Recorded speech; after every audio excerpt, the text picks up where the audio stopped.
હે guys, hello, good morning, નમસ્કાર, welcome back to my new vlog. તો આજના વ્લોગની શરૂઆત કરીએ. 6:45 વાગવા થયા. Good morning. Good morning. આ પપ્પા તો દાઢીએ વળાવો. કટિંગ કરવાની મેં તો ખાલી કોસ્કો જ જોયું. શું કરો બધા તૈયાર નહીં ધોઈ કેટલા વાગ્યા એક્ઝેક્ટ જોઈએ એક્ઝેક્ટ ટાઈમ કે એક્ઝેક્ટ ટાઈમ 6:38. આમાં તો વધારે. કઈ વાંધો નહીં ચલો આપણે બ્રશ કરીએ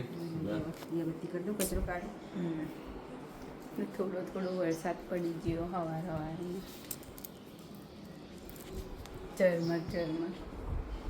એટલા વરસાદમાં આમ કેવું થઈ જાય ને પોણી અડધું પોણી ને અડધું તો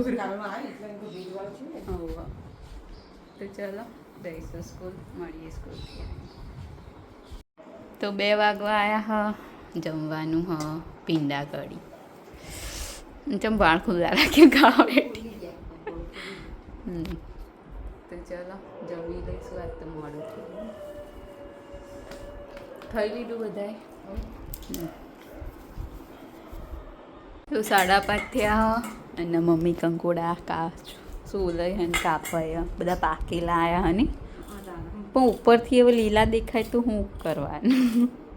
અંદરથી તો ખબર જેવાની. આ બાજુ કપડાં વાળવાના પડ્યા અને પપ્પા આવતા હશે નહીં. રોટલી બનાવવાની કે રોટલો? મમ્મીને તો કાલથી ઉપવાસ ચાલુ નહીં. કાલ બુધવાર અને પછી શ્રાવણ મહિનો. મમ્મીને ખાવાનું ના બનાવવું પડે ને એટલે શ્રાવણ મહિનો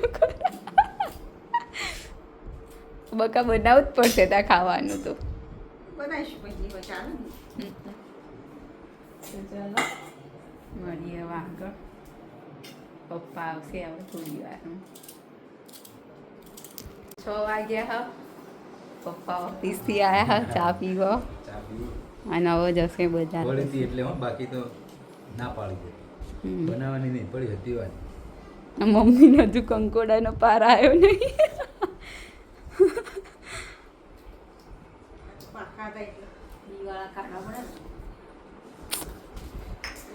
તમે ચા કેટલા વાગે બનાવી? 5 વાગે. અડધો કલાક ખૂણો કલાક ચાલો પીએ. હાલ ઓફિસથી 5 વાગે પીએ. કોણ આવ્યો ઓફિસ એટલે પછી ચા મંગાવી. ચાલો નીકળી 8 વાગી ગયા. જમવાનું હમણાંથી તો કંકોડા બની રહ્યા ને સિઝનના. પછી ચો ખાવા મળવાના ને ચોમાસા સિવાય. તો કંકોડા, રોટલી અને ખીચડી અને અમે હવે ખાવા બેસીએ. મમ્મી હાલ હા તો ચલો જમી લઈએ. આજના વિડીયોની કરી છે એન્ડ. તમને અમારો બ્લોગ ગમ્યો હોય તો લાઈક કરો, શેર કરો અને અમારી ચેનલ ધ હેપી બ્લોગને સબસ્ક્રાઈબ કરો. મળીએ આવતીકાલે એક નવા બ્લોગ સાથે. ગુડ નાઇટ, શુભરાત્રી, બાય.